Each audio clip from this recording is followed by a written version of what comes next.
Hello, and this is about the fourth attempt I've made at trying to read Jane Eyre Chapter 2.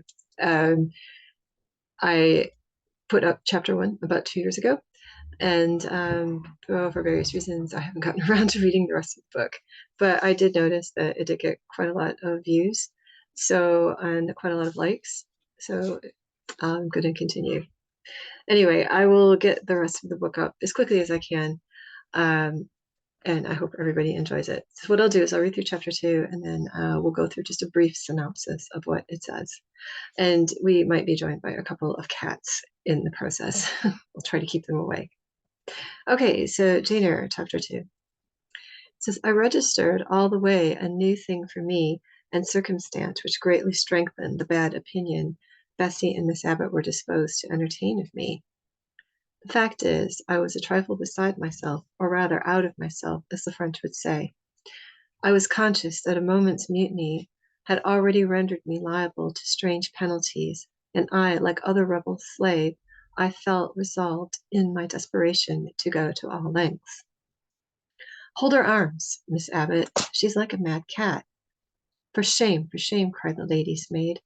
What shocking conduct, Miss Eyre, to strike a young gentleman, your benefactress's son, your young master. Master? How's he my master? Am I a servant?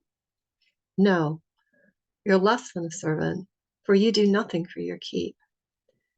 There, sit down and think over your wickedness. They had got me by this time to the apartment indicated by Mrs. Reed, and had thrust me upon a stool. My impulse was to rise from it like a spring. Their two pair of hands arrested me instantly. If you don't sit still, you must be tied down, said Bessie. Miss Abbott, lend me your garters. She would break mine indirectly. Miss Abbott turned to divest a stout leg of the necessary ligature. This preparation for bonds and the additional ignominy it inferred took a little of the excitement out of me. Don't take them off, I cried. I will not stir. In guarantee whereof I attach myself to my seat by my hands. Mind you don't, said Bessie, and when she had ascertained that I was really subsiding, she loosened her hold of me. Then she and Miss Abbott stood with folded arms, looking darkly and doubtfully on my face, as incredulous of my sanity. She never did so before. At last, said Betsy, turning to the Abigail. But it was always in her, was the reply. I've told Mrs. often my opinion about the child, and Mrs. agreed with me. She's an underhand little thing. I never saw a girl of her age with so much cover. Bessie answered not, but ere long addressing me, she said, You ought to be aware, miss, that you are under obligations to Mrs. Reed. She keeps you. If she were to turn you off, you would have to go to the poorhouse. I had nothing to say to these words. They were not new to me. My very first recollections of existence included hints of the same kind. This reproach of my dependence had become a vague sing-song in my ear, very painful and crushing, but only half intelligible. Miss Abbott joined in. And you ought not think yourself on equality with Mrs. Reed and Master Reed, because Mrs. kindly allows you to be brought up with them. They will have a great deal of money, and you will have none. It is your place to be humble and try to make yourself agreeable to them. What we tell you is for your good, added Bessie, in no harsh voice. You should try to be useful and pleasant, and then perhaps you would have a home here. But if you then become passionate and rude, Mrs. will send you away, I am sure. Besides, said Mrs. Abbott, God will punish her. He might strike her dead in the midst of her tantrums. And then where would she go? Come, Bessie, we will leave her. I wouldn't have her heart for anything. Say your prayers, Miss Eyre, when you are by yourself, for if you don't repent, something bad might be permitted to come down the chimney and fetch you away. They went shutting the door and locking it behind them. The Red Room was a spare chamber, very seldom slept in. Never indeed, unless a chance influx of visitors at Gateshead Hall rendered it necessary to turn to account all accommodation it contained. yet it was one of the largest and stateliest chambers in the mansion. A bed supported on massive pillars of mahogany hung with curtains of deep red damask stood out like tabernacle in the center. Two large windows, with their blinds always drawn down, were half shrouded in festoons and falls of similar drapery. The carpet was red. The table at the foot of the bed was covered with a crimson cloth. The walls were a soft fawn color, with a blush of pink in it. The wardrobe, the toilet table, and the chairs were darkly polished old mahogany. Out of these deep surrounding shades rose high and glared white the piled up mattress and pillows of the bedspread with a snowy Marseille counterpane. Scarcely less prominent was an ample cushioned easy chair, the head of the bed also white, with a footstool before it, and looking as I thought it was a pale throne. This room was chill because it seldom had a fire. It was silent because remote from the nursery and kitchen, solemn because it was known to be seldom entered. The housemaid alone came in here on Saturdays to wipe from the mirrors and the furniture a week's quiet dust, and Mrs. Reed herself, at far intervals, visited it to review the contents of the secret drawer in the wardrobe, where there stood divers parchments, her jewel casket, and a miniature of her deceased husband. And in those last words lie the secret of the red room, the spell which kept it so lonely in spite of its grandeur. Mr. Reed had been dead 9 years. It was in this chamber he breathed his last. Here he lay in state. Hence his coffin was borne by the undertaker's men, and since that day a sense of dreary consternation had guarded it from the frequent intrusion. My seat, to which Bessie said the bitter Miss Abbott had left me riveted, was a low ottoman near the marble chimney piece. The bed rose before me. To my right hand there was a high, dark wardrobe, with a subdued, broken reflections varying the gloss of its panels. To my left were the muffled windows. A great-looking glass between them repeated the vacant majesty of the bed and room. I was not quite sure whether they had locked the door, and when I dared move, I got up and went to see. Alas, yes, no jail was ever more secure. Returning, I had to cross before the looking-glass. My fascinated glance involuntarily explored the depth it revealed. All looked colder and darker in visionary hollow than in reality, and the strange little figure there gazing at me with the white face and arms speckling gloom and glittering eyes of fear, moving where all else was still and the effect of a real spirit. I thought it like one of the tiny phantoms, half fairy, half imp, Bessie's evening stories represented as coming out of the lone fairy dells in moors, appearing before the eyes of belated travelers. I returned to my stool. Superstition was with me at that moment, but it was not yet her hour for complete victory. My blood was still warm with the mood of the revolted slave. I was still bracing me with bitter vigor. I had to stem a rapid rush of retrospective thought before I quailed to the dismal present. All John Reed's violent tyrannies and his sister's proud indifference, all his mother's aversion, all the servants partially turned up in my disturbed mind like a dark deposit in a turbid well. Why was I always suffering, always browbeaten, always accused, forever condemned? Why could I never please? Why was it useless to try to win anyone's favor? Eliza, who was headstrong and selfish, was respected. Georgiana, who had a spoiled temper, a very acrid spite, a capacious and insolent carriage, was universally indulged. Her beauty, her pink cheeks, her golden curls seemed to give delight to all who looked at her, and to purchase indemnity for every fault. John no one thwarted, much less punished, though he twisted the necks of pigeons and killed little pea chicks, set the dogs at the sheep, and stripped the hothouse vines of their fruit, and broke the buds of the choicest plants in the conservatory. He called his mother old girl, too, sometimes, reviled her for her dark skin, similar to his own, bluntly disregarded her wishes, not infrequently tore and spoiled her silk attire, and he was still her own darling. I dared commit no fault. I strove to fulfill every duty, and I was termed naughty and tiresome, sullen and sneaking from morning to noon, from noon to night. My head still ached and bled the blow and fall I had received. No one had reproved John more wantonly for striking me, and because I had turned against him to avert further irrational violence, I was loaded with general opprobrium. Unjust, unjust, said my reason, forced by the agonizing stimulus into precocious though transitory power and resolve, equally wrought up, instigated some strange expedient to achieve escape from insupportable oppressions, as running away, or if it could not be effected, ever eating or drinking more and letting myself die. What a consternation of soul was mine that a dreary afternoon! How all my brain was in tumult and my heart in insurrection! Yet in what darkness, what dense ignorance was the mental battle fought! I could not answer the ceaseless inward question, why?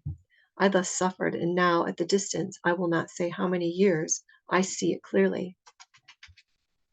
I was a discord in Gateshead Hall. I was like nobody there. I had nothing in harmony with Miss Reed or her children or her chosen vassalage.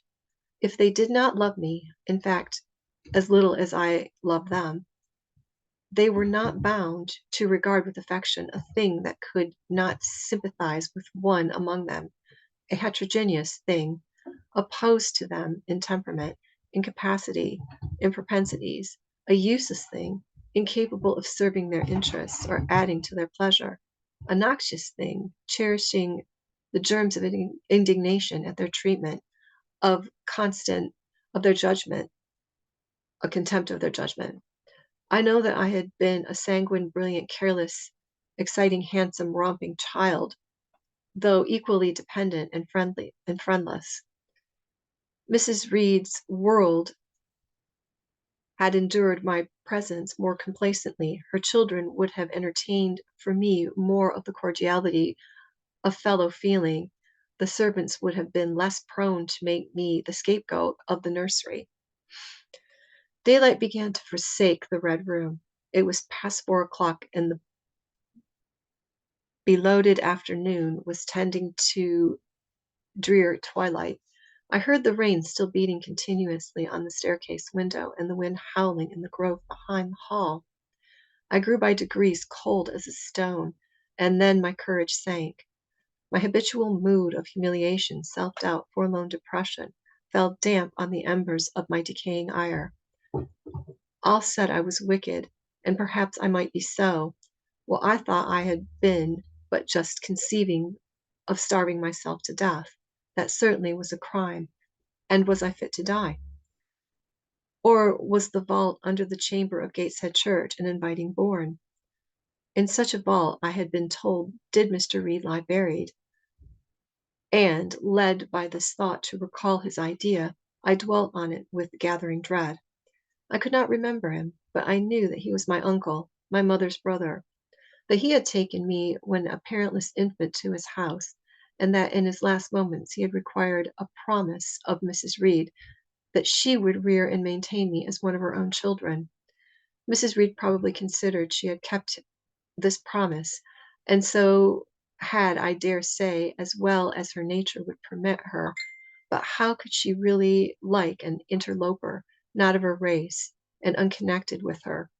After her husband's death, by any tie, it must have been irksome to find herself bound by a hard-wrung pledge to stand instead of a parent to a strange child she could not love, and see any uncongenial an uncongenial alien permanently intruded in her own family group. A singular notion dawned upon me. I never doubted that if Mr. Reed had been alive, he would have treated me kindly. And now, as I sat looking at the white beds and overshadowed walls, occasionally also turning a fascinated eye toward the dimly gleamed mirror, I began to recall what I had heard of dead men, troubled in their graves by the violation of their wisher, revisited the earth to punish the perjured and the oppressed. And I thought Mr. Reed's spirit, harassed by the wrongs of his sister's child, might quit its abode whether in the church vault or in the unknown world of the departed, and rise before me in this chamber. I wiped my tears and hushed my sobs, fearful lest any sign of violent grief might awaken the preternatural voice to comfort me or elicit them from the gloom. Hallowed face bending over me with strange pity. This idea, conciliatory in theory, I felt would be terrible if I realized with all my might. I endeavored to strive it. I endeavored to be firm, shaking my hair from my eyes. I lifted my head and tried to look boldly around the dark room. At this moment, a light gleamed on the wall. Was it, I asked myself, a ray from the moon penetrating some aperture in the blind? No, moonlight was still, and this stirred while I gazed, glided up the ceiling, and quivered over my head. I can now conjecture readily what this streak of light was, in all likelihood a gleam from a lantern carried by some across the lawn. But then, prepared as my mind was for horror, shaken my nerves were by agitation, I thought of the swift darting beam was a herald of some coming visitor from another world. My heart beat thick, my head grew hot. A sound of my ears, which I deemed rushing of wings, something seemed near me. I was opposed. Suffocated endurance broke down. I rushed to the door and shook the lock in desperate effort. Steps came running along the outer passage, and the key turned. Bessie and Abbot entered. "Miss Eyre, are you ill?" said Bessie. "What a dreadful noise! It went through me," exclaimed Abbot. "Take me out. Let me go to the nursery," was my cry. "What for? Are you hurt? Have you seen something?" again demanded Bessie. "Oh, I saw a light, and I thought a ghost would come." I had now got a hold of Bessie's hand, and she did not snatch it from me. "She has screamed out on purpose," declared Abbot in some disgust. And what a scream! If she had been in great pain, one would have excused it, but she only wanted to bring us all here. I know her naughty tricks. "What is all this?" demanded another voice peremptorily, and Mrs. Reed came along the corridor, her cap flying wide, her gown rustling stormily. Abbot and Bessie, I believe, gave orders that Jane Eyre should be left in the Red Room until I came for her myself. "Miss Jane screams so loud, ma'am," pleaded Bessie. "Let her go," was the only answer. "Loose Bessie's hand, child. You cannot succeed in getting out by these means. Be assured, I abhor artifice, particularly in children. It is my duty to show you that tricks will not answer.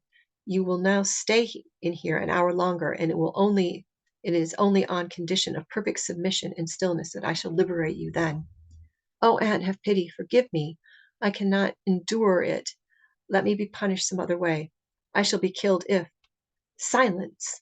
This violence is almost repulsive, and so, no doubt, she felt it.